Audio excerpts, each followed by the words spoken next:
আসসালামু আলাইকুম। আজকে আমি ব্রেড দিয়ে লোভনীয় একটি ডেজার্ট বানিয়ে দেখাবো। এর জন্য প্রথমে আমি পুর বানিয়ে নিব। পুর বানানোর জন্য একটি ফ্রাই প্যানে 2 টেবিল চামচ ঘি নিয়ে নিব, সামান্য পরিমাণ সুজি দিয়ে দিব।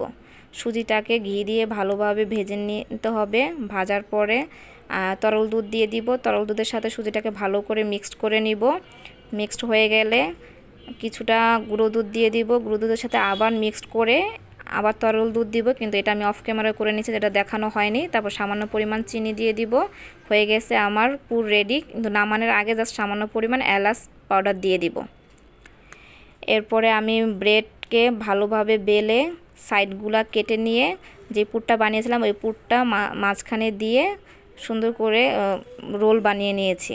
এভাবে যতগুলা রোল আমি বানাবো সবগুলো একইভাবে করে নেব। এখানে একটা টিপস বলে দেই, পাউরুটিগুলা কিন্তু আগে বেলে নিতে হবে, তারপরে সাইডগুলো কাটতে হবে, তা না হলে কিন্তু ব্রেড ফেটে যায়।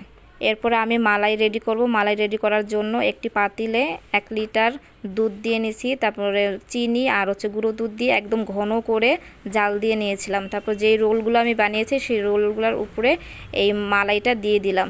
তারপরে আমি কিছু বাদাম দিয়ে ডেকোরেশন করে নিলাম।